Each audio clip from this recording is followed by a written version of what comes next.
¿Cuál es el precio de una segunda oportunidad? Yo descubrí el mío esa noche, en medio del desierto de Chihuahua, y tenía el peso de un maletín de metal, el olor a polvo y perfume caro, y el valor exacto de 50,000 pesos arrojados a mi regazo por una mujer policía que no debería existir. Estaba en mi Kenworth, con el motor zumbando bajito, otro día de fracaso disolviéndose en la oscuridad. A mis 48 años yo era un experto en fracasos. Manejar ese tráiler que no era mío, para una empresa que apenas me pagaba, era el epílogo de una vida que había prometido mucho y entregado poco. En el parasol, una foto descolorida de mi exesposa y mi hija le sonreía al hombre que nunca pude ser. Era solo otra noche, un punto anónimo en la cinta de asfalto que se extendía hasta la nada, hasta que la nada decidió devolverme la mirada. Por el retrovisor, el palpitar rojo y azul de una patrulla de la policía estatal rasgó la oscuridad. No fue un susto, fue una sentencia. En ese tramo de Nindos, la carretera, luces como esas no significaban ley. Significaban un impuesto sobre tu existencia, una cuota que se cobra sobre tu mala suerte. Y yo, Javier Rojas, llevaba mucho tiempo con la cuenta atrasada. Orillar el tráiler fue un acto de rendición. El gigante de acero y humo se detuvo en el acotamiento con un suspiro cansado, levantando una nube de polvo que danzó bajo la luz de la torreta. Apagué el motor, y el silencio que se instaló era pesado, acusador. Por el espejo observé la figura que bajaba del coche, esbelta, moviéndose con una economía de gestos que rayaba en la arrogancia. No era el policía panzón que esperaba, era una mujer, e incluso a la distancia, en la penumbra, supe que era peligrosa. La forma en que cerró la puerta de la patrulla, el ritmo de sus pasos sobre la tierra suelta, todo en ella gritaba control. Mientras se acercaba, mi mente repasaba el manual de la humillación. Saqué la cartera, separé los documentos y un billete de 500 pesos, el precio de Mercado de mi Paz. Era un baile que conocía, una coreografía de poder y sumisión. Pero mis instintos, afilados por décadas de carretera y de hombres traicioneros, me decían que la música de esa noche sería diferente.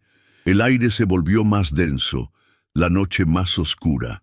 La llamada de mi exesposa más temprano, cobrándome la colegiatura de la escuela, resonó en mi cabeza. Lo prometiste, Javier. La vergüenza era un sabor amargo en la boca.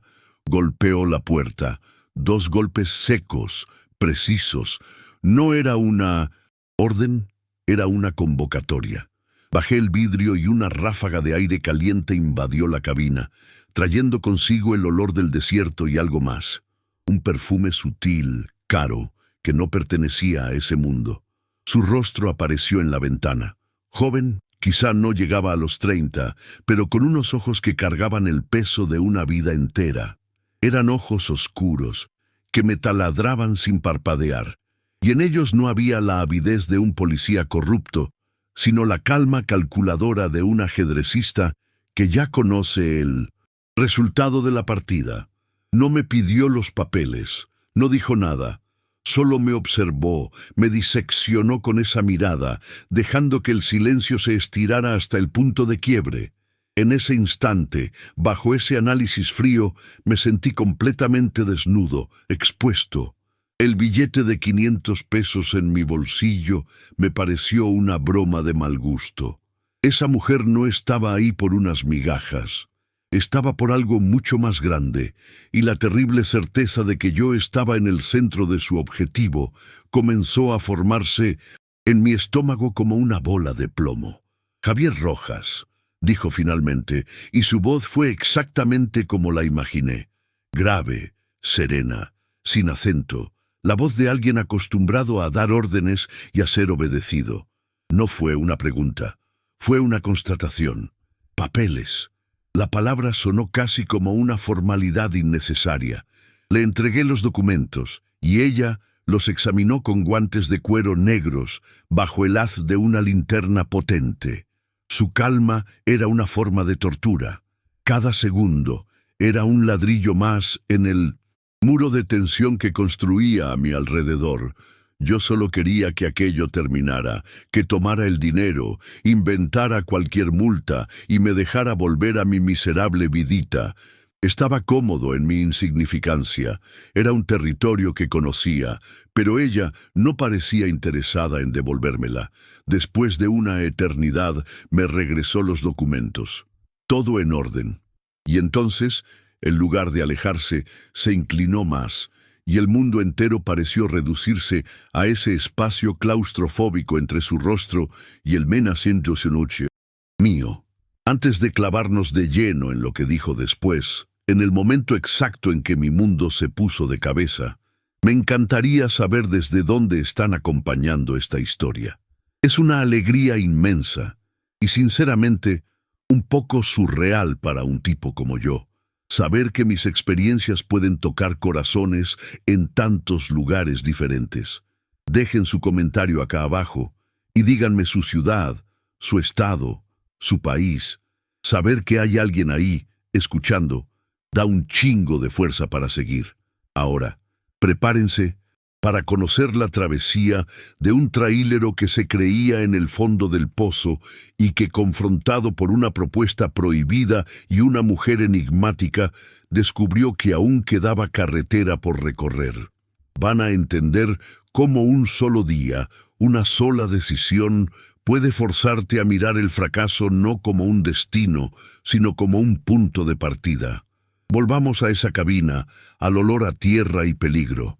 «Sé quién eres, Rojas», susurró, y el susurro tuvo el impacto de un grito. «Sé de Transportes Rojas e Hija, un nombre con esperanza. Sé que ya no existe, y sé que estás quebrado». El aire se escapó de mis pulmones. El nombre de mi antigua empresa, la mayor prueba de mi fracaso, dicho ahí, en medio del desierto, por esa extraña, era una profanación. ¿Quién era ella? El miedo inicial se transformó en algo más primitivo, una alarma que sonaba en cada célula de mi cuerpo. Ella se apartó un poco y con un movimiento fluido tomó algo de su patrulla, que estaba parada justo detrás de mi hombro. No era un arma. Era un maletín negro de metal, con la apariencia de haber visto mucho. Lo colocó en mi estribo con un golpe seco y pesado. «Lleva esto a Jiménez, entrégalo en la iglesia abandonada. Una persona te encontrará con la otra mitad de este boleto». Me tendió un trozo rasgado de un billete de lotería. «No lo abras, no hagas preguntas». Y entonces, el tiro de gracia. De un bolsillo, sacó un fajo de billetes y lo arrojó a mi regazo. 50,000 pesos. Es la mitad. La otra mitad. En la entrega. 50,000. El número explotó en mi mente como una granada. Era una cifra abstracta, casi mitológica para quien contaba monedas para el café. Con esa lana, yo ya no era un fracasado. Era un padre que podía pagar la escuela de su hija. Era un hombre que podía respirar, pero el oxígeno tenía un precio, y estaba ahí, en mi estribo. Una caja negra llena de preguntas, probablemente llena de cosas que podrían mandarme al infierno. La trampa era obvia, una policía corrupta, una mula desechable. Si algo salía mal, yo era el único que caería. Ella lo negaría todo, quizá hasta me arrestaría ella misma. Era un plan perfecto, y yo era el peón perfecto para él. Mi mirada saltó del dinero al maletín, y luego a su rostro. Buscaba una señal, una grieta en su fachada de control. No había nada, solo esa calma terrible. Esa certeza de quien mueve las piezas y ya conoce el jaque mate. Sabía que yo no tenía opción. No necesitaba amenazarme con una pistola. Mi propia vida ya era la pistola pegada a mi cabeza. El maletín parecía pulsar con una energía propia. Era negro, mate, con los bordes de metal arañados y los cierres de acero mostrando señales de uso. No era el portafolio de un ejecutivo. Era una herramienta, algo hecho para proteger su contenido a toda costa. Su apariencia desgastada lo hacía aún más siniestro. ¿Cuántos viajes como este habría hecho ya? ¿Cuántos hombres como yo lo habrían transportado con el mismo miedo helado en el estómago? Intenté adivinar el peso, la naturaleza del contenido. ¿Drogas? ¿Armas? ¿Documentos? Cada posibilidad era peor que la anterior. Era un billete de lotería al revés. En lugar de un premio, podía ganar años de cárcel o una tumba anónima en el desierto. El simple acto de estirar la mano y tocarlo parecía una transgresión, un paso hacia un mundo del que nunca podría volver. Era una invitación al abismo, y el abismo me devolvía la mirada con los ojos de esa mujer. Su silencio era un arma. No me apresuró. Me dio todo el tiempo del mundo para que yo mismo me ahorcara con la soga de mi propia necesidad. Ella sabía lo que pasaba por mi cabeza. La lucha entre el instinto de supervivencia que gritaba «huye» y la desesperación que susurraba «acepta». Es tu única oportunidad. Me ofrecía la redención en forma de un crimen, y lo más enfermo era que bajo su mirada intensa, aquello casi tenía sentido. Por primera vez en años, alguien no me miraba con lástima. Me miraba como si yo fuera útil, como si fuera capaz de algo, aunque ese algo fuera peligroso e ilegal. Había una extraña forma de respeto en ello, una validación perversa que mi ego hambriento devoró. Ella me veía, no al fantasma, sino al hombre. El hombre quebrado, desesperado y, por lo tanto, perfectamente manipulable. Pero también el hombre que por un instante podía volver a ser el rey de su propia carretera. El sí no fue una palabra, fue un gesto. El gesto de un hombre derrotado. Incliné mi cuerpo hacia adelante, mis manos temblorosas, tomando primero el dinero. El fajo era grueso, pesado, una promesa sólida de alivio. Después, con el corazón martillando contra las costillas, mis dedos se cerraron alrededor del asa fría del maletín. El metal helado pareció quemarme la piel. Al meterlo en la cabina y colocarlo en el asiento del copiloto, el pacto quedó sellado. El aire en la cabina cambió. Ahora estaba contaminado. No te detengas por nada, no hables con nadie. Si te vuelven a parar, es tu problema. No te conozco, y tú no me conoces. Sus palabras fueron como clavos cerrando mi ataúd. Con la misma calma de antes, se alejó, volvió a su patrulla y desapareció en la noche, dejándome solo con el silencio. 50,000 pesos y un secreto de metal en el asiento de al lado. El motor de mi tráiler, cuando lo encendí de nuevo, ya no sonaba como el ronquido de la soledad. Sonaba como la cuenta regresiva para el fin del mundo, o para el comienzo de uno nuevo. Durante un largo minuto, quizás 5, no me moví. Me quedé ahí, parado en el acotamiento, con el motor del Kenworth roncando bajo, un animal de acero esperando una orden que no tenía el valor de dar. El peso del maletín en el asiento del copiloto parecía distorsionar la realidad, hundiendo la cabina, anclándome a ese punto exacto de la carretera. El desierto que antes era el símbolo de mi libertad solitaria, ahora se transformaba en las paredes de una celda a cielo abierto. Cada cacto, cada piedra, parecía un vigilante. Miré el maletín. Ya no era un objeto. Era una entidad. Un pasajero sombrío que había comprado un boleto de ida hacia mi futuro y tenía la sensación de que el destino no era un lugar que me gustaría conocer. La decisión ya estaba tomada. La lana ya estaba en mi bolsillo, pero fue ahí, en ese silencio ensordecedor, donde el arrepentimiento y el miedo me golpearon con la fuerza de un tren. Era demasiado tarde.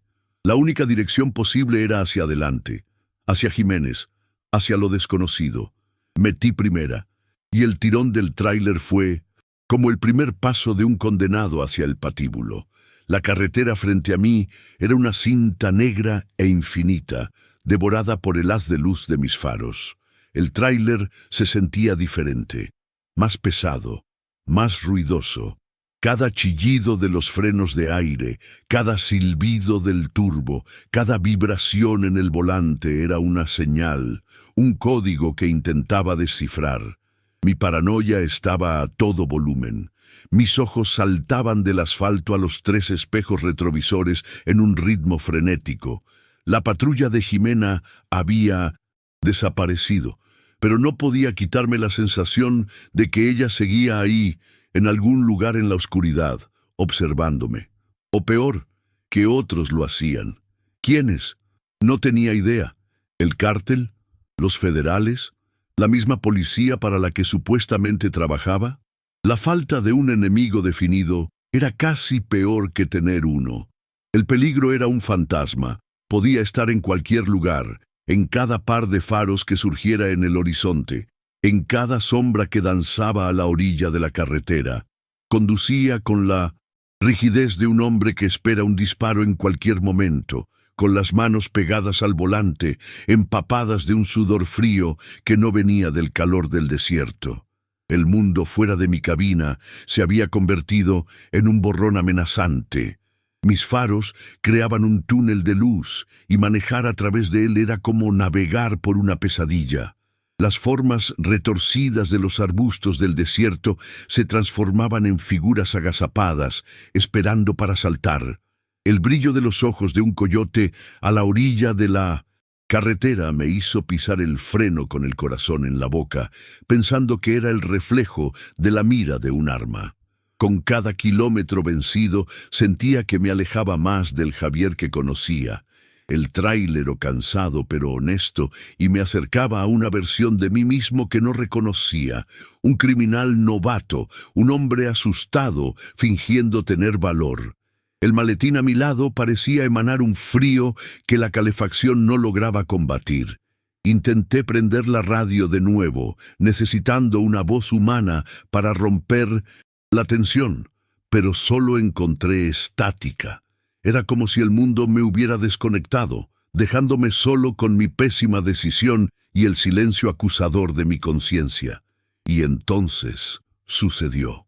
Un par de faros surgió en mi retrovisor, creciendo demasiado rápido. No eran las luces de una patrulla, sino de una troca grande y oscura, del tipo que les gusta a los mañosos. Se me pegó atrás, deslumbrando mis espejos con las luces altas. Una táctica clara de intimidación. Se me heló la sangre. Era ahora. Iban a cerrarme el paso, a sacarme de la carretera. Mi mente entró en cortocircuito. «Mantén la velocidad», me ordenó una voz interior. «No mires a los lados, no demuestres miedo». Pero mi cuerpo me traicionó. Mi respiración se acortó. Mi agarre en el volante era tan fuerte que mis nudillos estaban blancos. La camioneta se quedó ahí, pegada a mí, por 1, 2, 3 kilómetros que parecieron una vida entera. Podía imaginarlos adentro, evaluándome, decidiendo mi destino. Entonces, tan súbitamente como apareció, la troca se hizo a un lado, el motor rugió y me rebasó a alta velocidad, desapareciendo en la oscuridad de adelante. Fue una falsa alarma, o quizá una advertencia. De cualquier forma, cuando se desvaneció, yo temblaba tanto que apenas podía mantener el tráiler en línea recta. Ese susto me despertó a mi propia estupidez. Dejar el maletín y el dinero ahí, expuestos en el asiento, era una invitación al desastre. Tenía que ser más listo si quería sobrevivir a esa noche.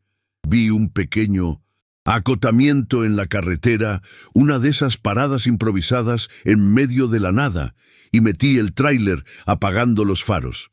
Salí de la cabina, con el corazón aún martillando por el susto, y miré en todas direcciones. Nada. Solo el sonido del viento y la inmensidad de la noche. Abrí uno de los compartimentos de herramientas en el lateral del tráiler.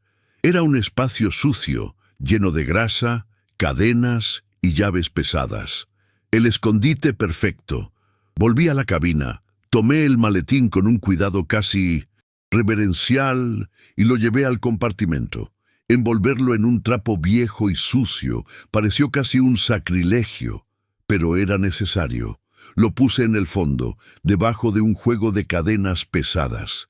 Nadie lo encontraría ahí en una revisión superficial. Al hacer eso, sentí un cambio.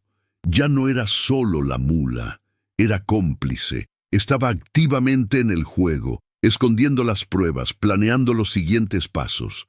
El miedo seguía ahí, pero ahora tenía la compañía de una fría determinación. Antes de cerrar el compartimento, tomé el fajo de dinero que había metido en mi bolsillo. Bajo la débil luz de la luna, lo hojeé. 50,000 pesos. Los billetes eran nítidos, nuevos. El olor a papel y tinta era el olor de la salvación. Pensé en mi hija, en su rostro, en la última vez que la vi, y me preguntó cuándo la llevaría a la playa. Pronto, Milla, le prometí, sabiendo que era mentira. Pero ahora quizá no lo era. Esa lana sucia, ganada de la forma más peligrosa posible, podría comprar un momento limpio y puro de felicidad para ella. Era una matemática torcida, una justificación moralmente fallida, pero a esa hora, en medio del desierto, fue lo único que me impidió abandonarlo todo, dejar el maletín ahí y huir. Estaba haciendo esto por ella. Era la mentira que necesitaba contarme para seguir manejando, para seguir respirando. Guardé el dinero en un bolsillo interior de mi chamarra, cerré el compartimento de la herramienta y volví al volante. El tráiler era ahora, oficialmente, un vehículo de transporte de contrabando. Después de más o menos una hora de pura tensión, vi las luces de La Cuchilla, un pueblito que era poco más que una gasolinera, una fonda y un puñado de casas polvorientas. Necesitaba combustible, tanto para el tráiler como para mí. Un café bien cargado era cuestión de supervivencia. Parar era un riesgo calculado. Era en lugares así, pequeños y olvidados, donde los ojos curiosos más trabajan. Pero no parar era aún más arriesgado. Quedarme sin diésel en medio de la nada con esa carga a bordo era impensable. Estacioné el tráiler en el patio mal iluminado, lejos de la bomba de combustible, cerca de las sombras. Intenté parecer lo más normal posible. Solo otro trailero cansado en su rutina nocturna. Entré a la fonda. El lugar olía a café recalentado y a manteca vieja. Una barra, unas cuantas mesas, y en la esquina, 2 hombres mayores, con sombreros y rostros curtidos por el sol, platicando en voz baja sobre un tarro de cerveza. Pedí un café negro para llevar, tratando de no hacer contacto visual con nadie. Quería ser invisible, pero era imposible no escuchar la conversación de los 2 viejos. Sus palabras flotaban en el aire pesado de la fonda, cargadas de un resentimiento antiguo.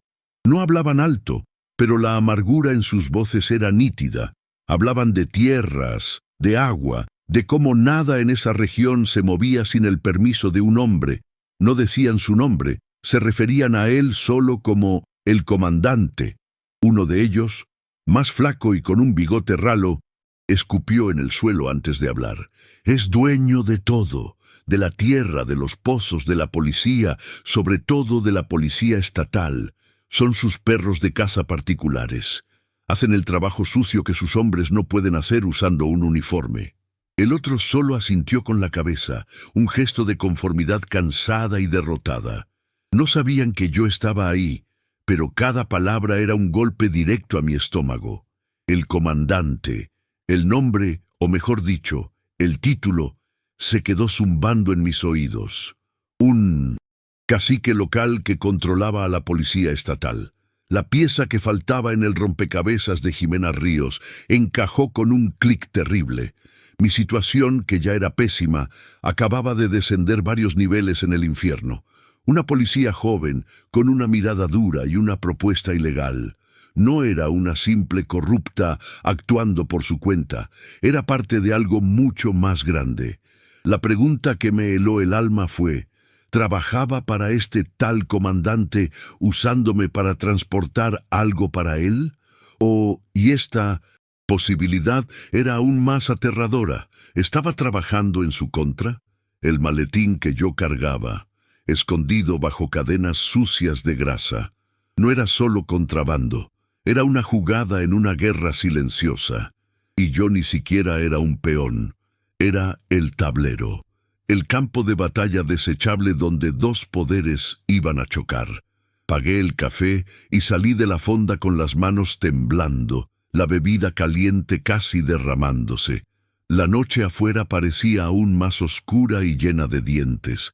Es increíble cómo, en un instante, te das cuenta de que el hoyo en el que caíste es infinitamente más profundo de lo que imaginabas. Fue ese el clic que sentí ahí, en el patio de esa fonda polvorienta. El miedo dejó de ser sobre que me atraparan y pasó a ser sobre desaparecer en medio de una guerra que no era mía.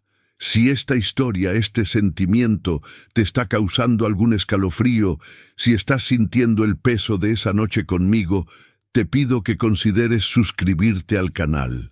Es la fuerza que ustedes me dan, saber que hay alguien ahí del otro lado, lo que me permite seguir desenterrando estas verdades y compartiéndolas. El viaje está lejos de terminar, y la peor parte aún está por venir. El café no calentó mis manos, solo las hizo temblar con más violencia. Volví a la cabina del tráiler sintiendo el peso de cada mirada que no recibí en la fonda, cada una de ellas una amenaza potencial. La información sobre el comandante había reconfigurado mi paranoia. Antes era un monstruo deforme con 1000 tentáculos. Ahora tenía un rostro, un título y un ejército particular que usaba el uniforme de la policía estatal. Jimena Ríos era una de sus soldados o una rebelde intentando derrocar al rey. De cualquier forma, el maletín que cargaba no era simple contrabando. Era una maldita ojiva nuclear en una guerra que ya estaba sucediendo a mi alrededor, y yo era el idiota que conducía el blanco. Encendí el motor y, al salir del patio de la gasolinera, cada coche que pasaba, cada luz de porche en las pocas casas del pueblo parecía parte de la conspiración. Ya no era un trailero, era un fugitivo. La carretera por delante no era un camino hacia un trabajo, era una ruta de escape, y ni siquiera sabía de quién o hacia dónde huía. El único norte era Jiménez, pero lo que me esperaba allí se parecía cada vez más a un fin de la línea que a un punto de entrega. Manejaba de una forma diferente ahora, ya no solo con miedo, sino con una estrategia forjada en la desesperación. Mantenía una velocidad constante, un poco por debajo del límite, lo suficiente para no llamar la atención. Las luces de la cabina estaban todas apagadas, convirtiéndome en una sombra más grande en la oscuridad. Mis ojos, alimentados por la cafeína y la adrenalina, barrían el paisaje no en busca de peligros obvios, sino de anomalías.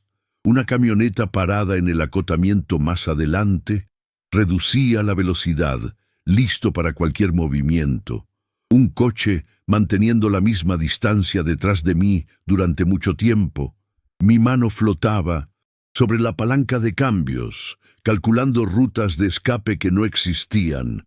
Me convertí en un analista de sombras. El desierto, antes mi compañero silencioso, ahora susurraba amenazas en cada ráfaga de viento que azotaba la carrocería del tráiler. La soledad, que durante tanto tiempo fue mi penitencia, ahora era mi único escudo. Nadie sabía dónde estaba, nadie sabía lo que llevaba. Eso era aterrador, pero también era mi única ventaja táctica. Yo era un fantasma, y los fantasmas son difíciles de atrapar. Y fue entonces cuando lo vi. En el punto más oscuro y aislado de la carretera, una constelación de luces rojas y naranjas brillaba a lo lejos, convirtiendo la oscuridad en una barrera infranqueable. Un retén, un puesto de control. Pero no eran las luces azules y rojas de la estatal. Eran las luces blancas y frías de la Policía Federal, con el apoyo del ejército. Mi corazón, que ya trabajaba en modo de emergencia, simplemente se detuvo. Un escalofrío recorrió mi espina dorsal, tan intenso que me castañetearon los dientes.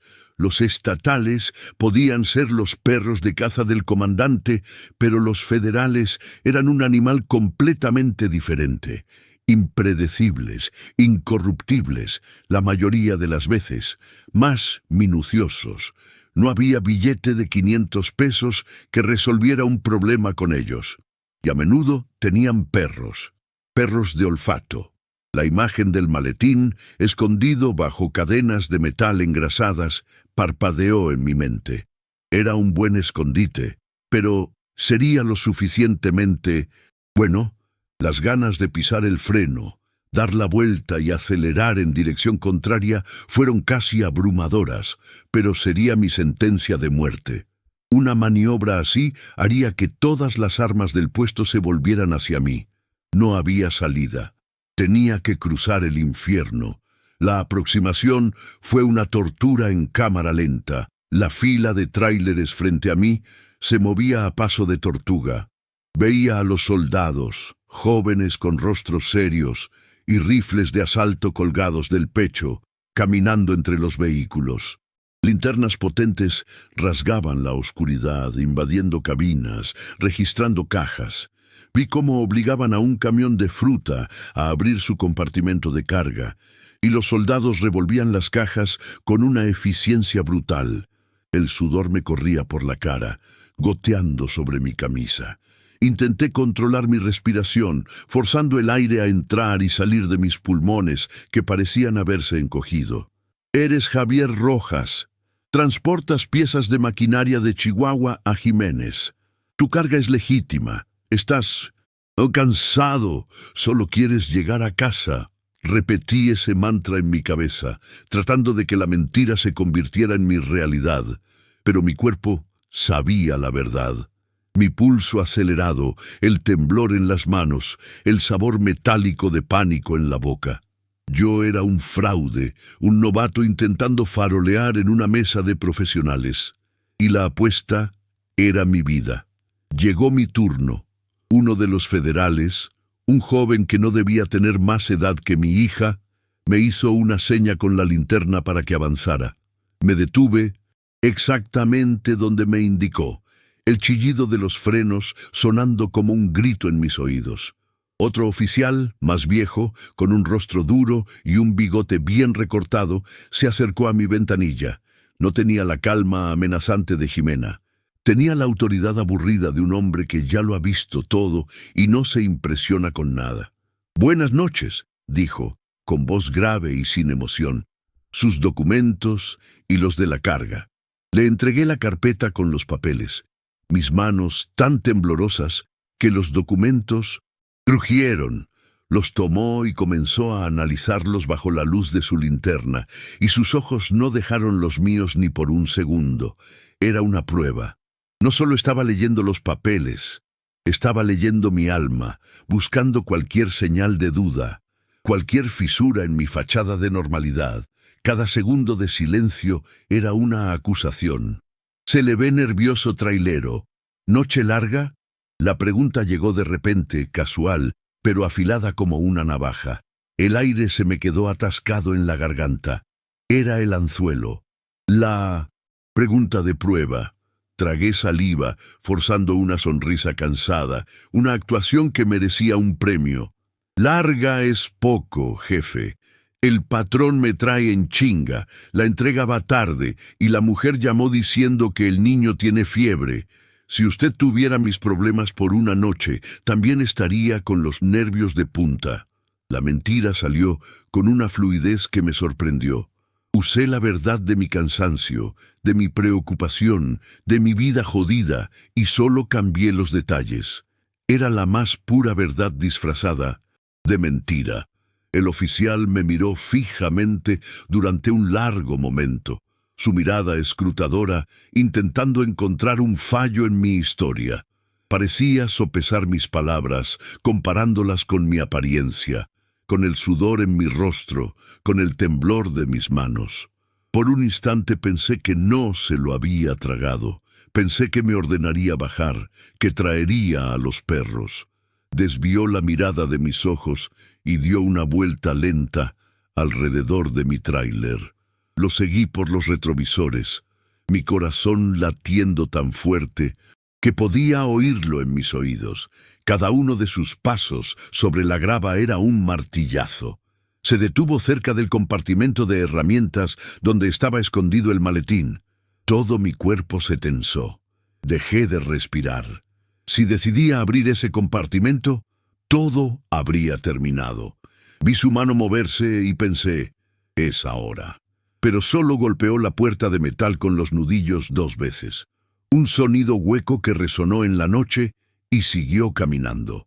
Fue una prueba de sonido tal vez, o solo un gesto distraído. Completó la vuelta, se detuvo de nuevo en mi ventanilla y me devolvió los documentos.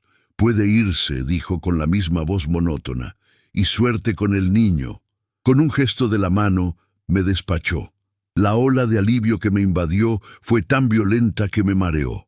Metí la marcha con las manos aún débiles y aceleré lentamente, saliendo del haz de luz del puesto de control, volviendo a la oscuridad, sintiendo como si acabara de nacer de nuevo.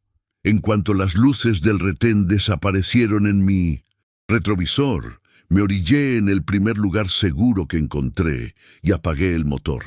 Temblaba incontrolablemente, no de miedo, sino de la más pura y violenta descarga de adrenalina que había sentido en mi vida. Lo había logrado. Yo, Javier Rojas, el fracasado, el fantasma de la carretera, había enfrentado a la Policía Federal con una carga misteriosa e ilegal a bordo y había ganado. Había mentido con la convicción de un actor y me habían creído. Una risa baja se escapó de mis labios. Un sonido ronco y extraño se convirtió en una carcajada fuerte e histérica que resonó en la cabina solitaria. Ya no era una víctima pasiva arrastrada por los acontecimientos. No era la oveja llevada al matadero. Me había enfrentado a los lobos y había salido ileso. En ese momento algo cambió dentro de mí. El miedo no desapareció, pero fue empujado a un lado por un nuevo sentimiento, uno que no había sentido en más de una década. Poder. Una confianza peligrosa y embriagadora comenzó a crecer en mi pecho. Estaba en el juego, y si estaba arriesgando el pellejo, ya no iba a hacerlo a ciegas. La decisión se formó en mi mente con la claridad de un relámpago. A la mierda con Jimena. A la mierda su advertencia. No lo abras. ¿Quién era ella para darme órdenes? Me arrojó a esta hoguera, me hizo pasar por el infierno de un retén federal, y ni siquiera sabía por qué. ¿Por el dinero? Sí, la lana era buena, era necesaria, pero después de lo que pasé, ya no era suficiente. Mi riesgo exigía conocimiento. Mi vida estaba en la balanza, y necesitaba saber cuál era el peso del otro lado. La curiosidad, que antes era un susurro en el fondo de mi mente, ahora era un grito ensordecedor. ¿Qué había en ese maletín? ¿Qué era tan importante como para que una policía arriesgara todo y un cacique local controlara la región por ello? Ya no se trataba de entregar una carga, se trataba de entender la guerra en la que me habían reclutado, y para entender necesitaba ver, necesitaba abrir el maletín. Era una violación directa de la única regla que me habían dado, pero en ese momento me pareció la única actitud lógica a tomar. Conocía esas carreteras como la palma de mi mano callosa. Recordé una vieja cantera abandonada, a unos 20 kilómetros de allí, accesible por un camino de terracería casi invisible que nadie usaba desde hacía años. Era el lugar perfecto, lejos de ojos curiosos, protegido por cerros de grava que ahogarían cualquier sonido. Conduje hasta allí con una nueva determinación. La paranoia seguía presente, pero ahora era una herramienta, ya no una cadena. La usaba para escanear la carretera, para asegurarme de que no me seguían. Llegué a la entrada del camino de tierra, apagué los faros y seguí lentamente, el tráiler balanceándose sobre el terreno irregular. Me adentré en la cantera y estacioné el tráiler en el fondo del hoyo, un anfiteatro de piedra que me escondía del mundo. El silencio aquí era diferente. No era el silencio amenazante del desierto abierto, era el silencio contenido de una tumba. Bajé de la cabina, tomé mi caja de herramientas y caminé hacia el compartimento lateral. Mi corazón latía rápido, pero ahora con la emoción del descubrimiento, no con el pánico de la persecución.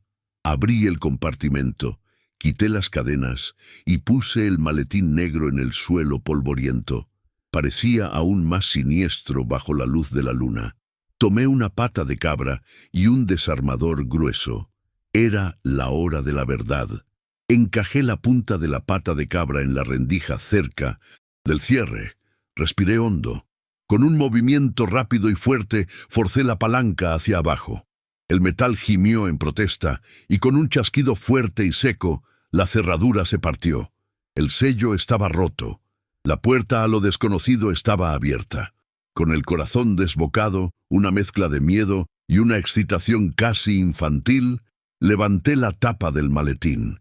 El interior crujió, y el olor que salió de allí no fue el olor químico de las drogas o el olor metálico de las armas. Fue un olor a tiempo, a papel, viejo, a cuero reseco, a polvo y a memorias. Por un momento la decepción me golpeó como una ola.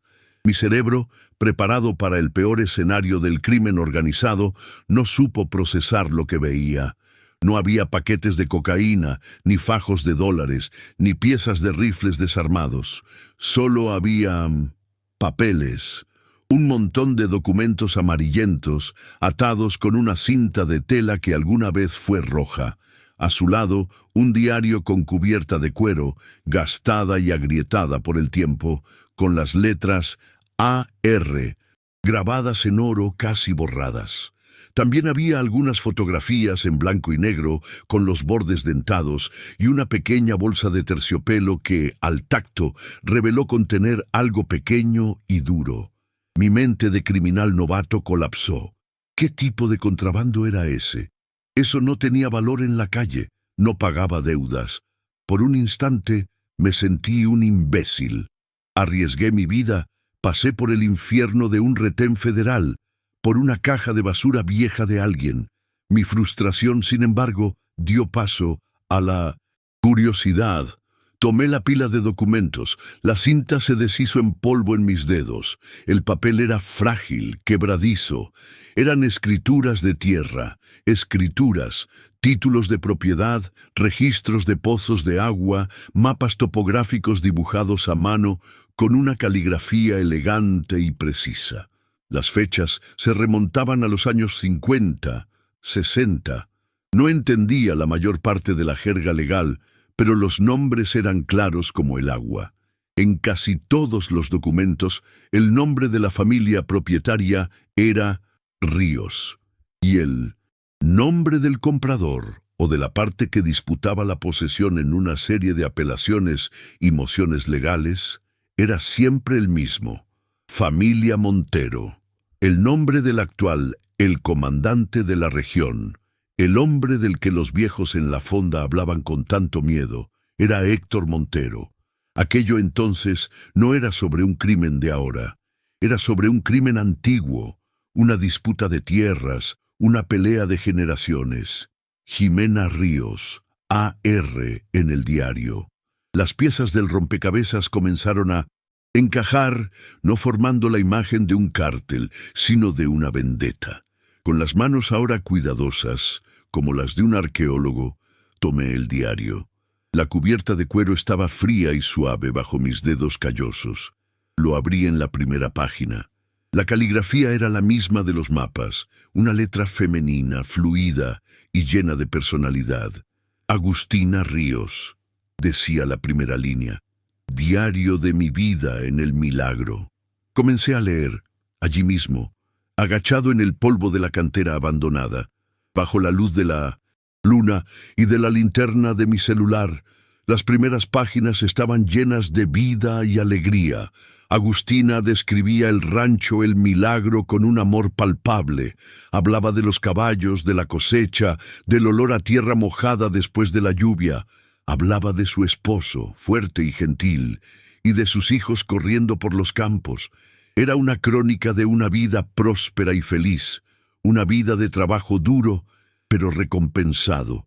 Una vida que yo, en el fondo de mi alma, siempre deseé y nunca alcancé. Leía sobre su familia y veía el fantasma de la mía propia, la familia que perdí por la quiebra y por mi propio fracaso. Su historia, al principio, era un espejo doloroso de mis sueños muertos. Seguí pasando las páginas frágiles y la luz de mi linterna se deslizaba sobre las palabras que poco a poco cambiaban de tono. La alegría dio paso a la preocupación. Agustina comenzó a escribir sobre un nuevo vecino, un hombre llamado Emiliano Montero, abuelo del actual comandante, un hombre con ojos de halcón y alma de coyote. Describió cómo sus cercas comenzaron a moverse unos metros durante la noche, cómo sus pozos de agua comenzaron a secarse mientras los de él brotaban con más fuerza. Luego vinieron las amenazas veladas, las ofertas de compra por valores irrisorios, los accidentes con el ganado. El diario se transformó de una celebración de la vida a un registro meticuloso de la tiranía. Los procesos legales, las idas a la ciudad para hablar con abogados que eran comprados o intimidados. La historia de la destrucción de una familia, contada día a día con una claridad desgarradora. Yo leía y sentía la angustia de Agustina, la impotencia de su esposo, el miedo creciendo como una mala hierba alrededor del rancho que tanto amaban. Y entonces llegué a la última página. La caligrafía estaba temblorosa, manchada en algunos puntos, como si las lágrimas hubieran caído sobre la tinta fresca. Agustina describía la noche en que hombres enmascarados invadieron la casa. Describía a su esposo luchando y siendo llevado para nunca más volver. Describía cómo ella y sus hijos fueron expulsados de la tierra, sin nada más que la ropa que llevaban puesta.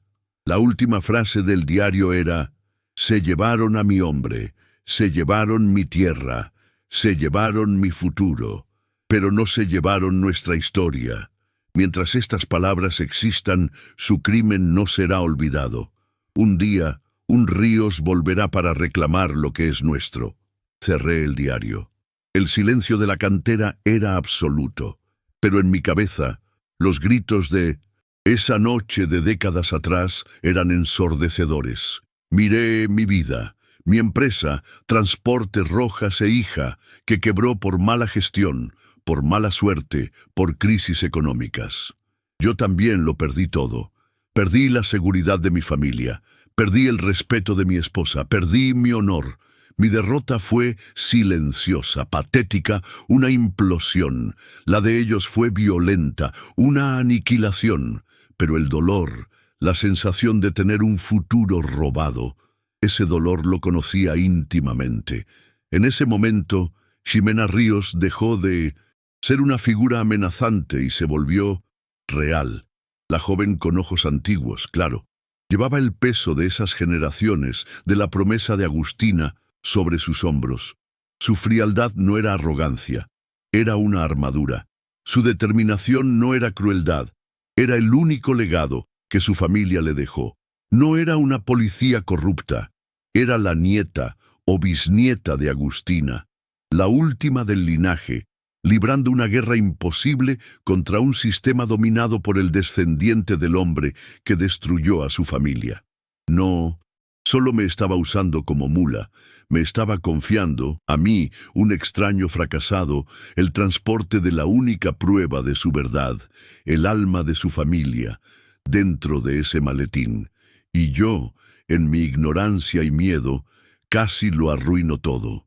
Sentí una ola de vergüenza, seguida de un sentimiento que no reconocí de inmediato, respeto, un respeto profundo y abrumador por esa mujer, y por Agustina, y por todas las personas que, como yo, lo perdieron todo, pero se negaron a dejar que su historia fuera borrada. El polvo de esa cantera, bajo la solitaria luz de la luna, finalmente lo entendí. A veces, uno cree que está luchando por dinero, por un trabajo, por la pura y simple supervivencia del día a día. Pero la verdadera lucha, la que importa, es por otra cosa. Es por un nombre, es por una historia, es por la justicia, aunque parezca imposible. El maletín frente a mí no contenía un crimen, contenía la prueba de uno. Y yo era el guardián de esa verdad. Si lo que estoy contando aquí te llega de alguna manera, si entiendes esta búsqueda de una pizca de dignidad en un mundo que parece habértelo quitado todo, te pido que te suscribas. Es compartiendo estas historias, unos con otros, que mantenemos viva la memoria y la esperanza y que demostramos que no estamos solos en la lucha. Mi perspectiva cambió por completo.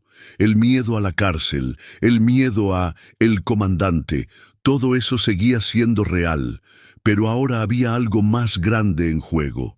Ya no era mi pellejo, mi lana, era la promesa de Agustina, era la guerra de Jimena. Era hacer lo correcto. Con un cuidado que nunca le dediqué a nada en mi vida, comencé a meter todo de nuevo en el maletín. Las escrituras, los mapas, las fotos en blanco y negro de una familia sonriendo en un rancho que ya no existe. Tomé la bolsita de terciopelo. Dentro, una única bala de revólver, antigua, oxidada. La bala que tal vez mató al esposo de Agustina o la bala que ella guardó para vengarse. No importaba. Era una reliquia, un símbolo. Por último, puse el diario, cerrándolo como si fuera un libro sagrado. Cerré la tapa del maletín. El cierre estaba roto, pero no importaba. No lo perdería de vista. Ya no era un transportista, era un protector. Me puse de pie, con el cuerpo adolorido, pero el alma extrañamente ligera. Tenía un propósito. La sensación era tan nueva, tan poderosa, que casi me hizo reír. Hacía 12 horas, era un zombi tragando asfalto. Ahora era un caballero en una misión. Volví al tráiler y puse el maletín en el asiento del copiloto, ya no como una bomba, sino como un tesoro. Ya no era una amenaza, era mi compañera de viaje. Arranqué el motor y el rugido del Kenworth sonó diferente. Ya no era el sonido de mi soledad, ni el tic-tac de un reloj. Era el sonido de una promesa cumpliéndose. Salí lentamente de la cantera, volviendo a la carretera principal. El mundo no parecía menos peligroso. De hecho, ahora que sabía lo que estaba en juego, parecía aún más. Pero ya no era una rata asustada corriendo en la oscuridad. Era un hombre que sabía por qué corría. De vuelta en el asfalto, la carretera hacia Jiménez se extendía frente a mí. La noche comenzaba a dar señales de cansancio, un tono de azul profundo reemplazando el negro absoluto en el este. El amanecer estaba cerca. Mi vigilancia era total, pero ahora tenía un enfoque. No buscaba cualquier amenaza. Buscaba las camionetas de Montero. Los desafiaba mentalmente. Vengan, pensaba. Vengan a intentarlo. El miedo seguía ahí, un nudo frío en el estómago. Pero ahora estaba envuelto en una capa de determinación de acero. Necesitaba llegar a esa iglesia abandonada. Necesitaba entregar la historia de Agustina en las manos de su heredera. Era el trabajo más importante de mi vida. Y entonces, en el horizonte, un brillo débil, un cúmulo de luces amarillentas que rompían la monotonía del paisaje. Jiménez. Estaba llegando, la fase final de mi viaje, y probablemente la más peligrosa de todas, estaba a punto de comenzar. Las primeras luces de Jiménez eran pálidas, de un gris azulado que prometía un día caluroso y polvoriento. La ciudad despertaba lentamente, con el olor a pan fresco de alguna panadería, mezclándose con el olor a diésel y tierra. Para cualquier otro, sería una escena de normalidad. el comienzo de otro día de trabajo. Para mí era el campo de batalla visto desde lo alto de la trinchera. Cada coche que salía de una calle lateral, cada hombre que barría la banqueta frente a su tienda, era una amenaza potencial. La luz del día, en Millendemosinsund, lugar de traer seguridad, me desnudaba. En la oscuridad del desierto yo era un fantasma. Aquí, bajo el sol naciente, era un blanco. Sentía cientos de ojos sobre mí, aunque sabía que era solo mi paranoia amplificada. Mi destino, la iglesia abandonada, estaba en el extremo opuesto de la ciudad. Tenía que cruzar el corazón del pueblo del enemigo, cargando la prueba de su pecado original. Con cada cuadra, la tensión aumentaba, un nudo apretándose en mi estómago. Estaba cerca, demasiado cerca. Estaba en una avenida larga que bordeaba el centro de la ciudad, la ruta más directa a la iglesia. El tráfico era escaso. El sol de la mañana creaba sombras largas y distorsionadas. Fue cuando la vi. Una camioneta negra, grande y con vidrios polarizados, parada en un cruce más adelante. Se me heló el cuerpo entero. No era una suposición, era una certeza. Era la misma troca de la noche anterior, o una hermana gemela. Me estaban esperando. Tuve una fracción de segundo para decidir, dar vuelta, intentar huir, o seguir adelante y enfrentar el destino. Pero antes de que pudiera siquiera mover el volante, otra camioneta, idéntica a la primera, apareció en mi retrovisor, pegándose a mi defensa trasera y cerrándome el paso. Era una pinza, una trampa ejecutada con una simplicidad brutal y eficiente. Pisé el freno y el Kenworth protestó con un chillido largo y agudo, el sonido de mi rendición. Estaba atrapado, un animal acorralado entre dos depredadores de acero. El juego había terminado. O, al menos, eso es lo que ellos pensaban. Las puertas de las camionetas se abrieron y 2 hombres bajaron de cada una. 4 en total. No llevaban uniformes ni máscaras. Eran solo hombres, vestidos con jeans y botas, pero se movían con la confianza de quienes son dueños de la ley y la violencia. No eran soldados, eran matones, bravucones, el tipo que hace el trabajo sucio con una sonrisa en el rostro. Se dispersaron, rodeando mi tráiler, sus botas haciendo un ruido ominoso en el asfalto, silencioso. Puse los seguros de las puertas, un gesto instintivo e inútil, el clic del seguro sonando patéticamente débil contra la amenaza que me rodeaba. Uno de ellos, claramente el líder, un hombre mayor con una cicatriz en la mejilla y una mirada de puro desprecio, caminó hasta mi ventanilla. No gritó, solo golpeó el vidrio con los nudillos. «Bájate, trailero», dijo, la voz calmada y llena de una autoridad que no venía de una placa, sino de la promesa de dolor. «Vamos a platicar». Yo sabía que esa plática no involucraría palabras. Mi negativa fue silenciosa. Solo negué con la cabeza, mi rostro una máscara de desafío que no sentía por dentro. La adrenalina y el miedo eran una mezcla tóxica en mi sangre. El líder suspiró, un suspiro teatral de fastidio. «Por las malas, entonces».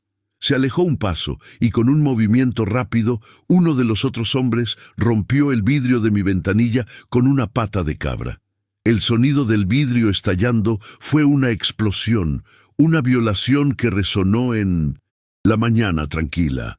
Pedazos de vidrio volaron dentro de la cabina como lluvia cortante.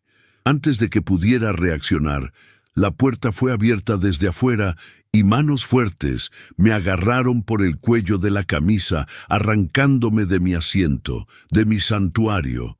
Fui arrojado al asfalto con la fuerza de un saco de papas. El impacto me sacó el aire de los pulmones y el sol de la mañana giró sobre mí. Yo, un hombre de 48 años, estaba siendo arrastrado y golpeado como un delincuente juvenil. La humillación era casi tan dolorosa como el impacto. Tirado en el suelo, intenté levantarme. movido por un orgullo estúpido, pero una patada certera en las costillas me hizo caer de nuevo, ahora jadeando de dolor. El asfalto era áspero contra mi cara. Sentí el sabor a polvo y luego el sabor metálico y caliente de la sangre en mi boca. Otra patada, esta vez en la espalda. El dolor se irradió por mi columna vertebral. No intentaban matarme, todavía no. Estaban quebrándome, recordándome mi lugar. Yo era un insecto bajo su bota. Cerré los ojos, tratando de disociarme del dolor, pero era total, abrumador. El sonido de sus risas, el ruido de sus botas en el suelo a mi alrededor, el sol golpeando mi espalda. Yo era el retrato del fracaso, un hombre de mediana edad recibiendo una paliza en la calle a plena luz del día. Todo lo que había logrado la noche anterior, toda la confianza, todo el sentido de propósito, me lo estaban sacando a golpes, uno a la vez. El líder se agachó a mi lado, su rostro a centímetros del mío. Su aliento olía a café y cigarro. «Voy a preguntar solo una vez», dijo, la voz baja y sibilante. «¿Dónde está el maletín? La policíita de la capital te dio un maletín. Lo sabemos. ¿Dónde está?» La pregunta me golpeó con más fuerza que las patadas. Lo sabían. Sabían de Ximena, sabían del maletín. ¿Cómo? ¿La habían seguido? ¿Había un traidor? La red de intriga era más compleja de lo que imaginaba. Reuní la poca saliva y sangre que tenía en la boca y escupí al suelo cerca de su bota. «No sé de ningún maletín», murmuré, la voz ronca y débil. «Me orillé para miar y ustedes me atacaron. Cobardes». La respuesta me costó un puñetazo en la cara que hizo bailar estrellas ante mis ojos. «Respuesta equivocada», dijo el líder levantándose. «Revisen el tráiler, de arriba a abajo, encuéntrenlo». Mientras dos de ellos me vigilaban, los otros dos se subieron a la cabina de mi tráiler. El sonido que venía de allí era de pura destrucción. Oí cómo rasgaban mis papeles, cómo cortaban la tapicería del asiento con una navaja, cómo rompían el tablero. Desde el suelo veía mis pertenencias, mi vida miserable, ser arrojadas por la ventanilla rota, mapas, la foto de mi familia, un rosario que me dio mi madre. Todo profanado, tirado en el suelo sucio. Revolcaron el camarote, levantaron el colchón, rompieron compartimentos y no encontraron nada. Con cada minuto que pasaba sin que encontraran el maletín, un pequeño y desesperado brote de esperanza nacía en mi pecho. Mi decisión de esconderlo afuera, en el compartimento de herramientas, había sido la decisión correcta. Una decisión que, en ese momento, parecía haber sido guiada por una fuerza mayor. Aguantaba el dolor, concentrándome en el hecho de que estaban buscando en el lugar equivocado. La frustración de ellos era palpable. «¡No está aquí, jefe!», gritó uno de los hombres desde la cabina. «¡Nada! ¡Pura basura de trailero!». El líder pateó la llanta de mi tráiler con rabia. «¡Busquen afuera! En los tanques, en los compartimentos. ¡Órale!». Uno de los matones abrió uno de los compartimentos laterales, el que contenía mis cadenas para sujetar la carga. Metió la mano, revolvió con impaciencia y la sacó sucia de grasa. «¡Pura mierda, aquí también!», gritó, cerrando de un portazo el compartimento. Estaba a menos de 1 metro del compartimento vecino, donde se escondía la historia de la familia Ríos. Mi corazón se detuvo, contuve la respiración, rezando a todos los santos que conocía, pero la arrogancia de ellos fue mi salvación. Eran hombres de violencia, no de paciencia. No se les ocurrió que yo habría envuelto el maletín en un trapo sucio y lo habría escondido bajo otras herramientas. Para ellos, un compartimento de grasa era solo un compartimento de grasa. Abandonaron la búsqueda exterior casi tan rápido como la empezaron. El líder volvió hacia mí, con el rostro rojo de furia. Me miraba como si la culpa de la incompetencia de sus hombres fuera mía. Eres un hombre con suerte. Trailero, gruñó, levantándome por el cuello de la camisa y apoyándome contra la llanta caliente del tráiler. No encontramos nada. Tal vez ya lo entregaste. Tal vez eres más listo de lo que pareces. Me dio un último golpe, un puñetazo fuerte en el estómago que me hizo doblarme, vomitando el poco café y bilis que tenía. Pero aquí tienes un recado para tu patrona. Dile a la policía que perdió. Lo que sea que estuviera buscando en Jiménez, no lo va a encontrar. Y si te volvemos a ver en este pueblo o en cualquier otro, no te dejaremos respirando. Me arrojó de nuevo al suelo. Oí las puertas de las camionetas cerrarse, los motores rugir. En segundos, se fueron, dejándome en una nube de polvo y dolor, solo a la orilla de la carretera. Me quedé allí, tirado en el asfalto caliente, por un tiempo que no puedo medir. El sol de la mañana ya estaba fuerte, cocinándome. Mi cuerpo era una sinfonía de dolor. Cada respiración era una puñalada en las costillas. Mi rostro estaba hinchado, mi labio partido. El vidrio roto de la ventanilla de mi tráiler brillaba a mi alrededor como diamantes crueles. Había fallado. Fui interceptado, golpeado, humillado. La cabina de mi tráiler, mi hogar, estaba destruida. Tenía todas las razones del mundo para simplemente arrastrarme lejos, llamar a la policía, inventar una historia de asalto y olvidarme del maletín, de Ximena, de Jiménez. Sería la elección lógica, la elección segura. Pero mientras miraba un trozo del espejo retrovisor en el suelo, viendo mi rostro ensangrentado y patético, no vi al mismo fracasado de antes. Vi a un hombre que había protegido un secreto. Vi a un hombre que había aguantado el dolor y no había entregado lo que se le confió. Con un gemido que vino del fondo del alma, apoyé mis manos en el asfalto e intenté levantarme.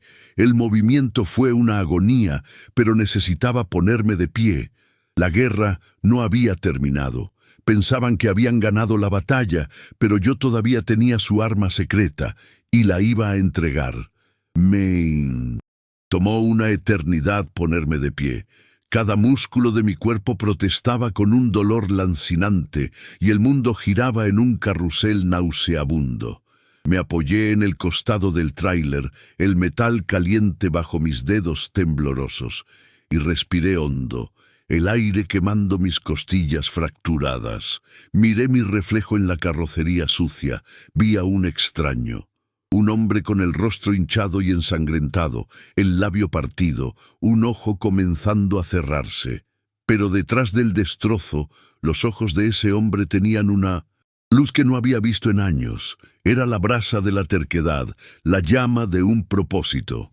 Cojeando, fui a la cabina y tomé una botella de agua. Me lavé la cara, el agua fría limpiando la sangre y el polvo. Cada toque una agonía. La cabina era un caos, una representación física de mi vida hasta ayer, pero el motor, el corazón de la máquina, estaba intacto. Revisé las llantas, todo en su lugar. El tráiler, como yo, estaba herido, pero aún funcionaba. Ya no estaba huyendo. Iba camino a una confrontación.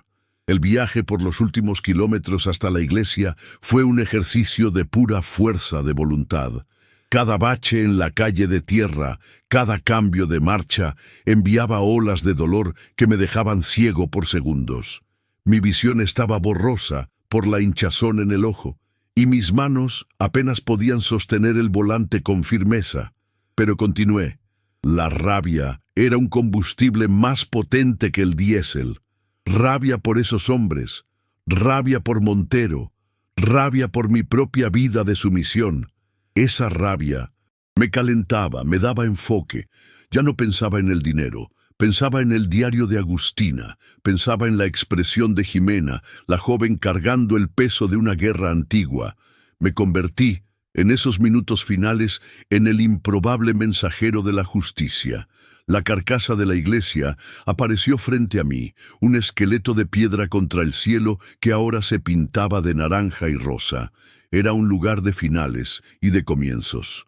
Detuve el tráiler a cierta distancia, con el frente apuntando hacia la única salida. Era un instinto, dejar siempre una ruta de escape. Con el maletín en la mano, caminé hacia las ruinas. Cada paso era una victoria contra el dolor. El lugar era silencioso, excepto por el viento que silbaba a través de las ventanas vacías. Entré en lo que una vez fue la nave principal de la iglesia. El techo se había derrumbado hacía mucho tiempo, y la luz de la mañana entraba, iluminando columnas de polvo danzante. En el centro, cerca de lo que quedaba de un altar de piedra, una figura estaba de espaldas a mí. Ximena se giró al oír mis pasos arrastrados. Su expresión, normalmente una máscara de hielo, se rompió por una fracción de segundo. Sus ojos se abrieron de par en par al ver mi estado. Vi algo en ellos, un destello de sorpresa, tal vez incluso de culpa. Dio un paso en mi dirección, pero se detuvo.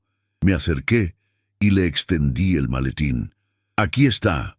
Mi voz sonó ronca y extraña. «Fue más difícil de lo que dijiste. Saben de ti. Saben del maletín. Me agarraron en la entrada del pueblo». Ximena tomó el maletín, sus dedos rozando los míos. Miraba de mi rostro al maletín, procesando mis palabras. «¿Cómo?», comenzó a preguntar, pero fue interrumpida por el sonido de grava siendo aplastada por neumáticos. Un sonido pesado, caro. Unos faros potentes barrieron el interior de la iglesia, cegándonos momentáneamente. Una camioneta SUV negra y lujosa se detuvo en la entrada de las ruinas, bloqueando parte de la salida. Las puertas se abrieron. De la puerta del conductor salió el hombre de la cicatriz que me golpeó. De la otra, un hombre al que nunca había visto, pero supe de inmediato quién era. Alto, bien vestido con una camisa de lino impecable, cabello canoso peinado hacia atrás y un aire de poder arrogante. Héctor Montero, el comandante. Entró en la iglesia como si fuera el dueño del lugar, lo que en cierto modo era. Sus ojos fríos pasaron por mí como si yo fuera un trozo de basura en el suelo y se fijaron en Ximena. «Ríos», dijo Montero con voz calmada, casi divertida. «Qué escena tan dramática. Una iglesia en ruinas, el sol saliendo. Siempre has tenido talento para el teatro». Se detuvo a pocos metros de ella, los matones posicionándose detrás de él. «¿De verdad creíste que podías llegar a mi pueblo, usar a un trailero fracasado y largarte con lo que es mío? Tengo ojos y oídos en todas partes. Desde que saliste de la capital, supe cada uno de tus pasos». Extendió la mano. «Ahora, sé una buena niña y dame la caja de recuerdos de tu abuela. Terminemos con esta payasada de una vez por todas». Ximena no se movió. Su mano descendió lentamente hacia el arma en su funda. «Esos recuerdos demuestran que eres un ladrón y un asesino, igual que tu abuelo», respondió, su voz temblando un poco, pero llena de odio. La tensión era tan espesa que apenas podía respirar. Era ella contra tres, y yo, un lisiado. Estábamos perdidos. Mientras Montero y Ximena se enfrentaban, el centro de toda la atención, yo era invisible. Era el daño colateral, el peón que ya había sido sacrificado, y en la arrogancia de ellos estaba mi oportunidad. Lentamente, sin hacer movimientos bruscos, comencé a arrastrarme hacia atrás, hacia la salida, hacia mi tráiler. El dolor era insoportable, pero la adrenalina era un poderoso anestésico. Ni siquiera me miraron. Para ellos yo era un hombre quebrado, huyendo para salvar el pellejo. Y lo estaba haciendo, pero no de la manera que ellos pensaban. Llegué a la puerta de la cabina, cada movimiento una tortura. Abrí la puerta con un gemido bajo, me lancé al asiento del conductor. Mi mano temblorosa encontró la llave en el encendido. Respiré hondo, pidiéndole a mi cuerpo un último esfuerzo, un último acto de desafío, y entonces giré la llave. El motor Cummins del Kenworth explotó con un rugido que sacudió los cimientos mismos de la iglesia. El sonido fue una onda de choque en el tenso silencio, haciendo que todos se volvieran hacia mí. sorprendidos. Los ojos de Montero se abrieron de par en par, su compostura finalmente rota. No dudé. Pisé el clutch, metí primera y solté el pie del acelerador. El tráiler saltó hacia adelante, no en dirección a ellos, sino en dirección a la SUV de lujo que bloqueaba la salida. El impacto fue cataclísmico. Un sonido ensordecedor de metal retorciéndose, vidrio rompiéndose, alarmas disparándose. Empujé la SUV como si fuera un juguete, abriendo camino. El caos era mi objetivo. Sin parar, metí reversa. El tráiler chillando en protesta, y choqué contra una pared de adobe que aún estaba en pie. La pared se derrumbó con un estruendo de trueno, levantando una nube de polvo y escombros que engulló el patio de la iglesia, oscureciendo la visión de todos. La confusión fue total. Los matones, instintivamente, se volvieron hacia la fuente del caos, hacia el tráiler de 18 ruedas que parecía un monstruo enloquecido. No sabían si iba a atropellarlos, si la iglesia se iba a derrumbar, si era un ataque. Y en esa fracción de segundo de vacilación, Ximena, la profesional, actuó. En la cortina de polvo oí un grito, un sonido de lucha, el golpe de un cuerpo cayendo al suelo. No era una heroína de película, sino una policía entrenada que aprovechó la única ventaja que tuvo. Con los matones desorientados y Montero momentáneamente sin protección, ella lo sometió. El polvo comenzó a asentarse y la escena que se reveló fue la de Ximena de pie, el arma apuntando firmemente a Montero, que estaba de rodillas, el rostro una máscara de conmoción y furia. Uno de los matones estaba en el suelo gimiendo. El otro, al ver a su jefe rendido, dudó y luego corrió, desapareciendo en la mañana. Apagué el motor. El silencio que siguió fue llenado solo por el sonido de la alarma de la SUV destruida y por mi propia respiración jadeante. El polvo se asentó por completo. La guerra de Ximena había terminado. Había ganado. Me miró a través del parabrisas que ahora tenía una telaraña de grietas. Había un universo de cosas no dichas en esa mirada. Gratitud, sorpresa, respeto. Caminó hacia mi ventanilla rota, el maletín de Agustina en una mano, el arma aún apuntando vagamente en dirección a Montero en la otra. Del bolsillo sacó el segundo fajo de dinero y lo puso en mi tablero destrozado. El dinero parecía ridículo, fuera de lugar. El verdadero pago no estaba ahí. «No eres el hombre que pensé que eras, Javier», dijo, su voz finalmente desprovista de su armadura de hielo. Miré el dinero, luego a ella, y finalmente a la carretera que se abría frente a mí. «Ni yo tampoco», respondí, y era la mayor verdad que había dicho en mi vida. Tomé el dinero y lo metí en el bolsillo sin contarlo. El valor ya no importaba. Arranqué el motor de nuevo, el sonido ahora familiar y reconfortante. Ximena se apartó, dándome espacio. Tenía a su prisionero, sus pruebas, su justicia. Mi parte en su historia había terminado. Metí la marcha y lentamente, con el cuerpo protestando a cada movimiento, maniobré el tráiler para sacarlo de las ruinas, pasando junto a la carcasa de la SUV de Montero y volví al asfalto. Por el retrovisor vi su imagen, una figura solitaria y victoriosa en medio del polvo, esperando la llegada de la ley que, esta vez, estaría de su lado. Apunté la nariz de mi tráiler herido hacia el sol naciente y aceleré. No sabía a dónde iba, pero por primera vez en más de una década, el hombre detrás del volante no era un fantasma. Este viaje me enseñó que, por más quebrado que estés, siempre existe un camino de vuelta. Si esta historia, esta lucha por una segunda oportunidad, te llegó de alguna forma, suscríbete aquí en el canal. Es manteniendo fuerte a esta nuestra comunidad de sobrevivientes que le mostramos al mundo que nadie está destinado al fracaso para siempre. Gracias por escuchar mi historia. Yo era un rey en un reino de asfalto, manejando hacia un futuro que era incierto, pero que finalmente era mío.